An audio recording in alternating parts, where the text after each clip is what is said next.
दोस्तों, अगर आप ये चाहते हैं कि हर कोई आपकी रिस्पेक्ट और वैल्यू करे, आपकी और आपकी बात की वैल्यू रखते हुए वही करे जैसा कि आपने उसको कहा है, तो आपको अपने आप को एक पावरफुल पर्सन बनाना होगा। आज के टाइम पर लोग उन्हें फॉलो करते जो इनसे ज़्यादा पावरफुल होते हैं। इसमें आपकी मदद कर सकती है रिवर्स साइकोलॉजी, और ये ऐसी पावरफुल चीज़ है जिसका यूज़ दुनिया के कुछ सबसे पावरफुल लोगों ने किया, जिसके अंदर बड़ी बड़ी companies, politicians, most influential people भी शामिल थे। दोस्तों, रिवर्स साइकोलॉजी में आप डायरेक्टली अपनी बात मनवाने की बजाय इनडायरेक्टली दूसरों से अपनी बात मनवाते हैं दोस्तों, और एंड रिजल्ट वही होता है कि जैसा आप चाहते हैं। तो दोस्तों, आज हम आपके साथ 7 ऐसी ट्रिक्स शेयर करेंगे जिनका यूज़ करके आप अपनी फैमिली, फ्रेंड्स, कोलीग और जो भी आपके इर्द गिर्द लोग रहते हैं, आप उनमें सबसे ज़्यादा पावरफुल बन सकते हैं, जिससे लोग आपकी बात मानने पर मजबूर हो जाएंगे और आपकी वैल्यू और रिस्पेक्ट भी करने लगेंगे।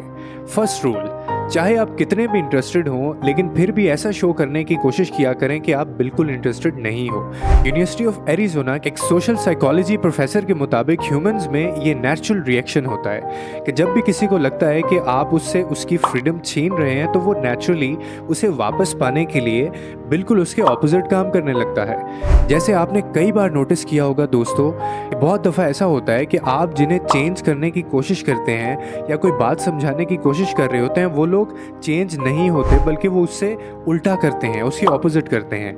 आप इनके सामने वांट्स रख रहे होते हैं दोस्तों, आप इन्हें दिखा रहे होते हैं कि आपको इनकी ज़रूरत है, जहाँ इन्हें लगता है कि आपके साथ आकर वो नीड्स और विशेस को पूरा कर रहे हैं। यानी इसकी मेन वजह ये होती है कि वो आपके कहने से कर रहे होते हैं, इसीलिए इनका रिएक्टेंस मोड एक्टिव हो जाता है दोस्तों, जिससे आप दूर भागने लगते हैं। सिमिलरली, आपने ये भी नोटिस किया होगा कि जब कोई सेल्समैन आपको कोई चीज़ बेचने की कोशिश करता है और आपको फोर्स करता है, तो आप खुद ही ऐसे लोगों से दूर भागते हैं दोस्तों, और इन लोगों से वही लोग बच पाते हैं जो अपने आप को इंटरेस्टेड नहीं शो करते। इससे आप ज़्यादा अट्रैक्ट होते हो। अगर आप इंटरेस्टेड नहीं हैं, तो सेल्समैन आपको फोर्स करने की बजाय डिसीजन आप पे छोड़ देता है दोस्तों। आप उससे चीज़ें खरीदना पसंद करते हो। इसीलिए अगर आप चाहते हैं कि कोई भी आपकी वैल्यू करे, तो एक्ट करो जैसे आप इंटरेस्टेड नहीं हो। नंबर 2, लोगों को वो चीज़ चाहिए होती है जो इन्हें स्केयर करती है दोस्तों। एक एक्सपेरिमेंट में कुछ लोगों को 2 जार ऑफर किए जाते हैं जिसके अंदर चॉकलेट्स डाली जाती हैं।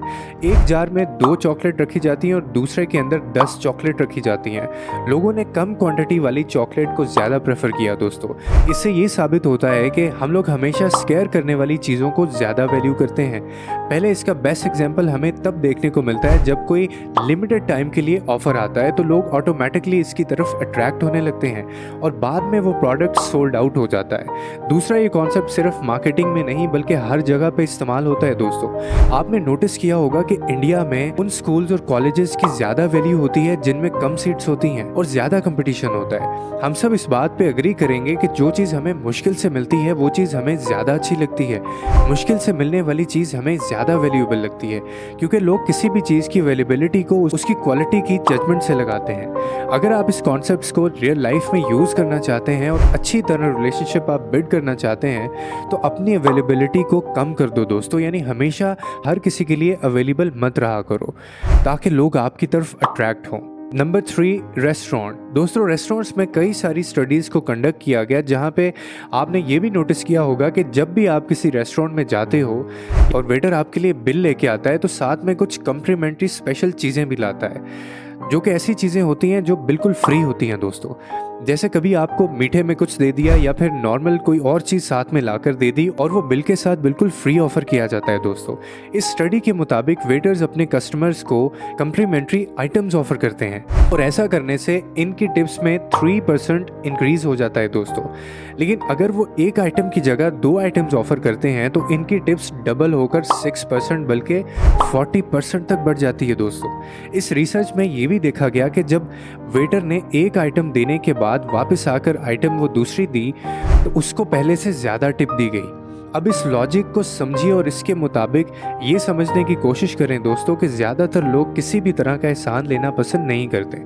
अगर आपने किसी पर्सन को पार्टी में इनवाइट किया हो, तो नेक्स्ट टाइम वो भी आपको अपनी पार्टी में इनवाइट करना चाहेगा, क्योंकि अगर वो ऐसा नहीं करेगा दोस्तों, तो उसको ऑकवर्ड फील होगा। इसीलिए लोगों के साथ भी ऐसा करो कि अगर इन्हें कोई गिफ्ट दो या कोई कम्प्लीमेंट दो, तो इससे फ़र्क नहीं पड़ता कि आप कितना छोटा या कितना बड़ा काम करते हैं, ऑटोमेटिकली ये चीज़ आपको उसकी वैल्यू करवाता है दोस्तों। दोस्तों, और वो लोग आपकी फिर रिस्पेक्ट भी करते हैं और यही चीज़ आपको पे बैक भी करते हैं। नंबर 4, ज़्यादातर लोग ये एडमिट नहीं करते कि वो गलत हैं। अपनी लैक ऑफ नॉलेज को कन्फेस करने की बजाय ओवर कॉन्फिडेंस और ओवर स्मार्ट मोड में चले जाते हैं, जहां वो ये प्रिटेंड करने की कोशिश करते हैं कि जैसे इन्हें सब पता है, जबकि रियलिटी में इन्हें सब कुछ नहीं पता होता दोस्तों। इनफैक्ट कुछ स्टडीज़ के मुताबिक जब कुछ लोगों को अपनी ड्राइविंग स्किल्स को रेट करने के लिए कहा गया तो ऑलमोस्ट 80% लोगों ने अपने आप को अबव एवरेज ड्राइवर की रेट किया दोस्तों, जबकि रियलिटी में उनमें से सिर्फ 29% लोग ही एक्चुअली में अबव एवरेज थे और ड्राइवर्स की कैटेगरी में आने के काबिल थे। लोग अपने लैक ऑफ नॉलेज को इसलिए छुपाते हैं क्योंकि वो किसी भी हाल में स्टूपिड नहीं दिखना चाहते। तो जब इन्हें कुछ समझ नहीं आता तो वो सिंपली हाँ में हाँ मिलाते हैं दोस्तों, या फिर अपना ओपिनियन ये कहते हुए पास कर देते हैं कि मैंने न्यूज़पेपर में पढ़ा था या फिर इंटरनेट पर मैंने कहीं देखा था, लेकिन ये एडमिट करना पसंद नहीं करते कि उनको इस चीज़ का इल्म नहीं है दोस्तों। तो दोस्तों ऐसा लैक ऑफ नॉलेज हरगिज़ मत करें और इस चीज़ को कन्फेस करें कि शायद आपको कोई चीज़ नहीं पता। अपनी नॉलेज शेयर करते रहो ताकि लोगों के साथ आपका नॉलेज बढ़े, और इस चीज़ को एडमिट करें ताकि लोग आपको रियलिस्टिक समझें। नंबर 5, लोग अपने प्रीवियस कमिटमेंट्स के साथ कंसिस्टेंट रहना पसंद करते हैं दोस्तों। हम सबके डिसीजंस हमारे पास्ट एक्सपीरियंसेस और नॉलेज के ऊपर बेस्ड होते हैं। हमने जो भी पास्ट में किया होता है या सोचा होता है, हम उसी के मुताबिक एक्ट करते हैं। हम चाहते हैं कि हमारी लाइफ में पास्ट से कंसिस्टेंट रहे, जिसका कई बार बुरा असर होता है हमारे ऊपर। फिर आप सेम मिस्टेक्स दोबारा बार बार करते हैं। अगर कोई आपसे एक छोटा सा कमिटमेंट करवा लेता है दोस्तों, तो इसके बहुत हाई चांसेस हैं कि वो आपसे थोड़ा बड़ा डिमांड भी करेगा और आप उसको ना नहीं बोल पाएंगे। ये एक बेसिक ह्यूमन नेचर है दोस्तों, आप भी इसका यूज़ कर सकते हो। अगर कोई पर्सन एक बार कमिटमेंट कर देता है तो उस कमिटमेंट को सही साबित करने में लग जाता है, और इस वक्त सही या गलत का ज़्यादा फ़र्क नहीं करता क्योंकि वो अपनी कमिटमेंट से ज़्यादा कंसिस्टेंट रहना चाहता है दोस्तों। नंबर 6, सोशल प्रूफ को फॉलो करते हैं दोस्तों। लोग सोशल प्रूफ को फॉलो करते हैं। सोशल प्रूफ में हम देखते हैं कि लोग कैसे दूसरों को देखकर इन्हें फॉलो करने लगते हैं। इसे हर्ड बिहेवियर के नाम से भी जाना जाता है। जब हम बहुत सारे लोगों को कुछ करते हुए देखते हैं तो चांसेस बहुत ज़्यादा होते हैं कि हम बगैर सोचे समझे इन्हें फॉलो करने लगते हैं, और इसमें पीयर प्रेशर भी होता है जिसमें हमारे आसपास के लोग इस काम को करने के लिए मोटिवेट भी करते हैं खुद को। ये तरीका सोशल प्रेशर है दोस्तों, और इससे ये फील होता है कि अगर सभी लोग ये काम कर रहे हैं तो फिर ये ठीक ही होगा, तो फिर आप भी वो काम करेंगे दोस्तों। जैसे कि बहुत दफ़ा ऐसा होता है कि ऑनलाइन परचेज़ के ऊपर बहुत सारी प्रोडक्ट्स आ जाती हैं। क्या आप उस प्रोडक्ट को परचेज़ करोगे जिस पर एक रिव्यू हो, या फिर आप उस प्रोडक्ट को परचेज़ करोगे जिसके ऊपर 5 स्टार और 5000 रिव्यूज़ हों दोस्तों? डेफिनेटली आप दूसरी वाली प्रोडक्ट को परचेज़ करेंगे। Number 6, everybody loves challenges. Imagine करें कि एक माँ अपने बच्चे को ग्रीन वेजिटेबल खाने के लिए देती है और बाकी बच्चों की तरह वो बच्चा खाने से मना कर देता है। इस पर इसकी माँ कहती है कि अगर तुम खाना फिनिश कर लोगे तो मैं तुम्हें आइसक्रीम दूंगी, और मुझे नहीं लगता कि तुम अपना खाना फिनिश कर पाओगे। ये सुनकर बच्चा इस चैलेंज को एक्सेप्ट भी करता है और वो खाना भी खा लेता है।